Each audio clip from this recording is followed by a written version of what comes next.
قعدت ب9 الصبح كلي نشاط وحيوية، قلت اليوم يوم التنظيف. فقبلها تريقت اني والبزونة مالتي.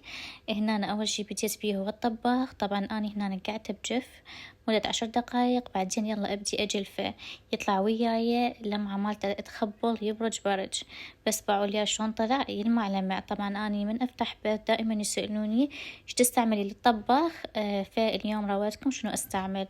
بعدها سويت الحيط اللي ورا الطباخ كله دهن، ما أسولف لكم.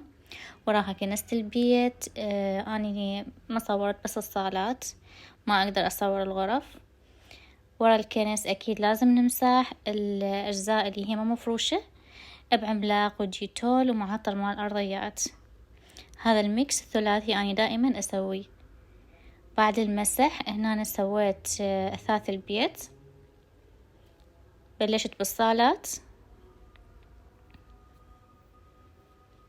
واخر شي خليت المطبخ. طبعا اني المطبخ مالتي ما مفروش فغسلته يلا مسحته. بعد ما خلصت تنظيف البيت كليته هنا أنا بديت اسوي الغداء. اني اليوم غداية 8 جزر. هنا أنا قشرت الجزر، وقبل لا اقطعه هنا اني خليت 3 قلاصات تمن. طبعا راح اغسلهم وانقعهم لمدة نص ساعة او اكثر حتى ينثر عندي التمن.